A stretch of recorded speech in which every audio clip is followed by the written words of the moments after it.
Hello සුබ දවසක් ඔයගොල්ලෝ හැමෝටම මේ මම වියට්නාම් වල කරන 4 වෙනි ලොග් එක.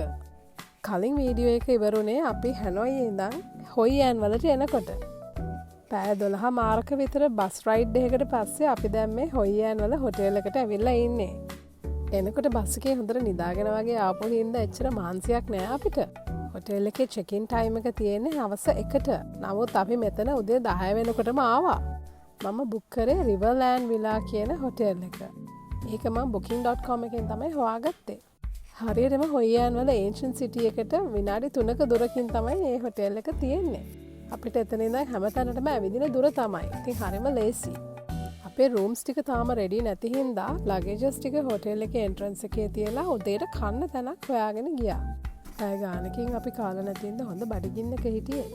හොයි ඇන් වල උදේ වරුවේ අවුව හරිම සැරයි. අපිට වෙන කරන්න දෙයක්කුත් නැති හින්දා අපි හිතුවා උදේම ඒන්ෂන්ට් ටවුන් එකට යනවා කියලා. අවුවේ ඇවිද ඇවිද යන අමාරු හින්දා අපි එන්ට්‍රන්ස් එක ළඟින් මේ වගේ බයිසිකල් 3ක් හය කරා. ඒකත් හොඳ එක්ස්පීරියන්ස් එකක්. කාලෙකට පස්සේ තමයි බයිසිකල් එකක් පැද්දේ. බයිසිකල් ගත්තට මොකද ඒක පදින්න හරි බයයි මට. පයින් යන සෙනඟ සෑහෙන හිටියා මෙතන.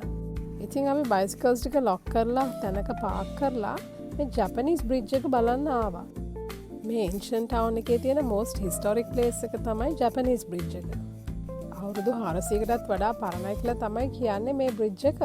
හොයි ඇන් වල මේ ඒන්ෂන්ට් ටවුන් එකත් UNESCO වලින් World Heritage එකක් විදිහට නම් කරලා තියෙන්නේ.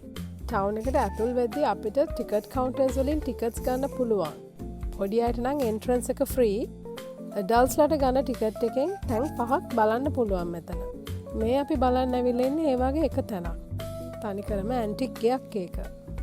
ඒන්ෂන්ට් ටවුන් එකට ඇතුල් වුණාට පස්සේ දිගටම තියෙන්නේ එක එක කඩවල්. වැඩිපුරම දකින්න තියෙන්නේ සුවනියර් ෂොප්ස් වගේ ඒවා. ඊට අමතරව ඇඳුම්, සපත්තු, කෑම කඩ වගේ ඒවාත් තියෙනවා. ඒන්ෂන්ට් ටවුන් එකේ පාරවල් දිගේ ඇවිදන් යනකොට අමුතුම වයිබ් එකක් තියෙන එතන. shopping කරන්න තරම් නම් දෙයක් තිබුණෙත් නෑ. ඒ වුණාට අනිවාර්යයෙන්ම මේ ඒන්ෂන්ට් ටවුන් එකට ඇවිල්ලා try කරන්න ඕනි කියන drink එකක් තිබුණා මගේ list එකේ. ඒකේ නම මොට් හොයි ඇන් හර්බල් ඩ්‍රින්ක්. මේ කඩේ හොයාගත්තෙත් මම Google Maps දාලා. මේ ඩ්‍රින්ක් එක ඇවිල්ලා ට්‍රැඩිෂනල් විදිහට හදපු හර්බල් ඩ්‍රින්ක් එකක්. ඒකේ ඉන්ග්‍රීඩියන්ට්ස් විදිහට ඒගොල්ලෝ පාවිච්චි කරන්නේ ලෙමන්, ජින්ජර්, ඒ වගේම හනි. තව ස්පයිසස් මොනමන හරි දානවා. හරිම රිෆ්‍රෙෂින් ටේස්ට් එකක් තමයි ඒකේ තියෙන්නේ මේ වගේ රස්න වෙලාවක. මේ ගෙදර අයිති කෙනාගේ නම තමයි මොට් කියලා කියන්නේ. එයා තමයි මේ රෙසිපි එක හදලා තියෙන්නේ. හවස 1 විතර වෙනකන් ඒන්ෂන්ට් සිටි එකේ ඇවිදලා අපි හොටෙල් එකට ආවට පස්සේ ඒගොල්ලෝ කිව්වා රූම්ස් රෙඩි කියලා. ඉතින් අපි රූම් එකට චෙක් ඉන් වුණා. අපි ලගේජස් ටික අස් කරලා චේන්ජ් එකක් දාගෙන ටිකක් හවස් වෙලා යන්න තමයි ප්ලෑන් කරන් ඉන්නේ ඊටු ටික බලන්න. මේ රූම් එකත් අපි බුක් කරේ මීල්ස් නැතුව. ඒකෙත් අපිට එක රැයකට ගියේ රුපියල් 16000ක් වගේ. උදේ හොඳට හෙවි බ්‍රෙක්ෆාස්ට් එකක් ගත්තේ හින්දා ලන්ච් එකට යන්න තරම් එච්චර මූඩ් එකක් තිබුණේ නැහැ. අපි මිනිමාර්ට්ස් වලින් ගත්ත රාමෙන් වගේක් තිබ්බා. ඉතින් හොට් වෝටර් දාලා ඒක හදාගත්ත දවල්ට කන්න.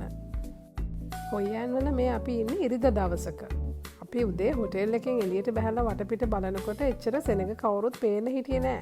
හැනොයි වලට කම්පෙයාර් කරනකොට මෙහි හරිම ඩල් නේද කියලා හිතුණා. මොකද හැනොයි වල ඕන තරම් මිනිස්සුයි බයිසිකලුයි තියෙනවානේ. ඒන්ෂන්ට් ටවුන් එක ඇතුළේ ගියාට පස්සේ තමයි මිනිස්සු දැක්කේ. ට්‍රැවලර්ස්ලා ඔක්කොම වගේ හිටියේ ඒන්ෂන්ට් ටවුන් එක ඇතුළේ. හවස 4ට විතර ඉතින් අපි එළියට බහලා දැන් පාරවල් දිගේ ඇවිදගෙන යනවා මොනවද තියෙන්නේ කියලා බලන්න. මෙහි ගොඩක් ප්‍රසිද්ධ දෙයක් තමයි කස්ටම් මේඩ් ඇඳුම් මහන shops. අපි ඒ වගේ එක ටේලරින් shop එකකට ගිහිල්ලා නිකන් prices ඇහුවා. materials එහෙම මාර quality. නමුත් ලංකාවේ අපිට ඊට වඩා අඩුවට මහගන්න පුළුවන් කියලා හිතුන prices compare කරනකොට.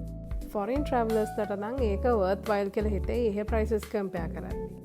ටික ටික හවස් වෙද්දී ලයිට්ස් එහෙම දාලා දැන් සෙනඟ ගොඩක් පාරවල් වලට බහලා තියෙන්නේ. හස්බන්ඩ් හිතුණා හෙයා කට් එකක් ගන්න ඕනේ කියලා.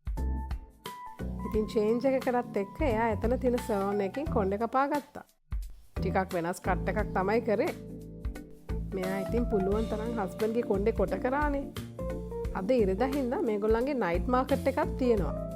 අපි ඒකටත් යන්න හිතාගෙන ආයි ආව ඒන්ෂන්ට් ටවුන් එක පැත්තට.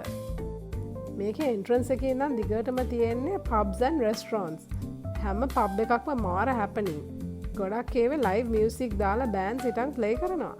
කොයි එකටද යන්නේ කියලා හිතා ගන්න බෑ. අන්තිමට අපිට මේ වගේ ලස්සනට ඩෙකොරේට් කරපු restaurant එකක් හම්බුණා.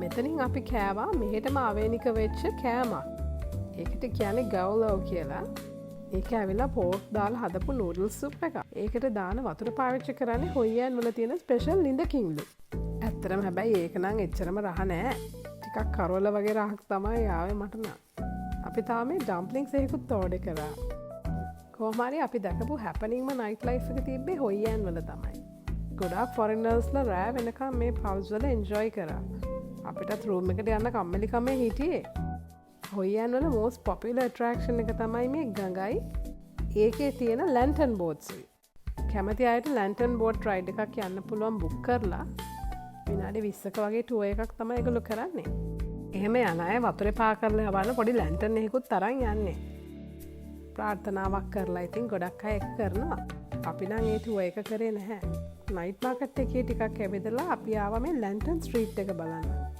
පුදුම ලස්සනක් තියෙන්නේ එතන තනිකරම ෆොටෝස් ගන්න හදලා තියෙන්නේ එතනත් ඉතින් බිස්නස් එකක් තමයි කරන්නේ ඒගොල්ලෝ ඊළඟ දවසේ උදේම අපි ඩැනෑන් වලට පිටත් වෙන හින්දා හොයියන් ලොග් එක මම මෙතනින් ඉවර කරනවා ඩැනෑන් ලොග් එකකින් හම්බ වෙනකන් ගිහිල්ලා එන්නම් ටේක් කෙයාර් බයි බයි